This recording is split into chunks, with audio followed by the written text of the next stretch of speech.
আজকে ছিল 11ই ডিসেম্বর বুধবার। এখন সকাল প্রায় 8:30 মতন বাজছে। প্রথমেই ঘুম থেকে উঠে তোজোর জন্য এখানে ডালটা বসিয়ে দিলাম। তাহলে পরে তোজো ঘুম থেকে উঠে পড়েছে, আধ ঘন্টার মধ্যে সিটি দিলেই ডাল রেডি হয়ে যায়। রুটি, ডাল আর গুড় খেয়ে নেবে। সকালবেলায় বেশ ঝকঝকে রোদ উঠেছে, সেজন্য সবার আগের কাজ হচ্ছে ওয়াশিং মেশিনটা চালিয়ে দেওয়া, যাতে জামা কাপড়গুলো শুকিয়ে যায়। আর তারপরে কালকেই হচ্ছে এটা পালিশ করে এসেছিল বেডটা, তো কালকে তো চাদর পাতিনি রাত্রেবেলায়, কারণ একটু রঙের গন্ধ ছিল সেই জন্য। তো আজকে সকালবেলায় পুরোই গন্ধও চলে গেছে আর ড্রাইও হয়ে গেছে। তাই একটা নতুন চাদর, বালিশের ওয়ার সমস্ত কিছু পরিয়ে দেওয়ার পরে খাটটা দেখতেও ফ্রেশ লাগছে, আর তার সাথে সাথে বিছানা পরিষ্কার থাকলে সকালবেলায় মনটাও ভালো হয়ে যায়। এদিকে তোজো এখানে লম্বা ট্রেনের লাইন সাজিয়ে খেলা করছে। আজকে তোজোদের স্কুলে ছুটি আছে, তো সেই জন্য তোজো যায়নি স্কুলে। আর এদিক দিয়ে রোদটা আসে বলে তোজো এই ঘরটায় থাকতে বেশ ভালোবাসে। আজকে জলখাবারে হয়েছিল পরোটা আর তার সাথে ভাজা, আর দুপুরবেলায় হয়েছিল মাছ, তার সাথে বানানো হয়েছিল ঢ্যাঁড়স আলুর তরকারি, অসীমায় বানিয়েছিল। আর ডাল ছিল, আর ছিল ওল সেদ্ধ। আর এখানে অনেক ছোট মাছ আনা ছিল, তো মামুনি সেই ছোট মাছটাকে পেঁয়াজ আর হচ্ছে কাঁচা আম দিয়ে একটু টকটক করে গায়ে গায়ে করে করবে। যেমন টমেটো দিয়ে করে সেরকমই টমেটোর পরিবর্তে ইউজ করা হচ্ছে কাঁচা আম। বেশ ভালোই কিন্তু খেতে হয়েছিল, আর মাছগুলোও যেহেতু ফ্রেশ ছিল সেই জন্য তরকারিটার স্বাদ আরও ভালো হয়েছিল। তারপর এখানে ড্রাগন ফ্রুটস কেটেছিলাম তোজোকে খাওয়ানোর জন্য, কিন্তু তোজো তো খেলোই না, অবশেষে আমিই খেয়ে নিলাম। আর কালকে হচ্ছে আমাদের গৃহপ্রবেশের পুজো হবে। বুধবার আর বৃহস্পতিবার দুদিনই গৃহপ্রবেশের জন্য ডেট ছিল অগ্রহায়ণ মাসে। তো আমরা বৃহস্পতিবারটাই চুজ করেছি। বুঝতেই তো পারছো, আসার পরে অনেক উটোপুটি পরিষ্কার এই সমস্ত কিছুই চলছে।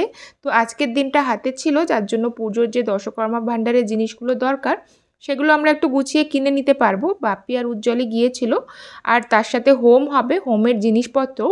তবে আমরা যে পুরোহিতের সাথে যোগাযোগ করেছি তিনি হচ্ছে সারজাপুরের কালী মন্দিরের পুরোহিত, বাঙালি পুরোহিত। তিনি বলেছেন যেগুলো পসিবল সেগুলোই কিনতে, কারণ সব কিছু তো সবসময় পাওয়া যায় না। বাকি যে জিনিসগুলো আমরা কিছুতেই পাচ্ছি না সেগুলো ওনাকে জানিয়ে দিতে আজকে। তাহলে উনি যখন কালকে আসবেন তো সমস্ত জিনিসপত্র নিয়ে আসবেন। এটাতে একটা বেশ সুবিধা হয়েছে, কারণ সত্যিই মানে আমাদের বাঙালি মতে পুজো করার জন্য যে সমস্ত জিনিসপত্রের দরকার সেগুলোর বেশিরভাগই আমরা পাইনি।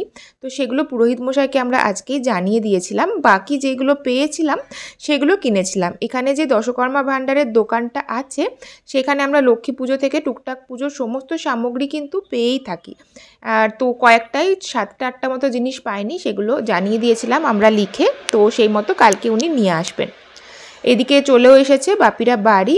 আর এই হচ্ছে ঠাকুরেরকে দেওয়ার জন্য, এখানে যেহেতু ঠাকুরকে মানে মা চণ্ডীর পুজো হবে, আর হচ্ছে মহাদেবের পুজো হবে, আর তার সাথে হচ্ছে নারায়ণ লক্ষ্মীর পুজো হবে, আর 3টে পুজো একসাথে হবে। তো সেই জন্য এখানে 3টে ধুতি আর হচ্ছে শাড়ি এই সমস্ত কিছু বলা ছিল, সেগুলো গামছা সেই সমস্ত কিছু কিনে আনা হয়েছে। তার সাথে সাথে যেগুলো পেয়েছে, আর এখানে গঙ্গা জল তো এরকম কৌটোয় করে বিক্রি হয়, তো 1 লিটার গঙ্গা জল নিয়ে আসা হয়েছে। বাড়ি থেকে যে গঙ্গা জলগুলো নিয়ে আসা হয়েছে সেগুলো খুব অল্প পরিমাণেই আছে, সেই জন্য ওগুলোই নিয়ে আসা হয়েছে। আর তার সাথে সাথে যে দোকান থেকে শাড়ি ধুতি কিনতে গেছিলো সেখানে বেশ ঠিকঠাক দামের মধ্যেই কম্বলগুলো বিক্রি হচ্ছিল, তো সেই জন্য এটাও নিয়ে এসেছে। এখানকার টুকটাক শীতে এরকম হালকা কম্বল তো কাজেই দেয়। তোজোর খাওয়া দাওয়া হয়ে গেছে, তারপরে আমরাও স্নান টান করে খেতে বসে পড়েছিলাম। আর রান্না তো দেখলেই, মেনু শেয়ার করেইছিলাম। এরকমভাবে আজকে সকাল থেকে দুপুরটা কাটলো। একটা মিনি ব্লগ তোমাদের সাথে শেয়ার করলাম। কেমন লাগলো অবশ্যই জানিও।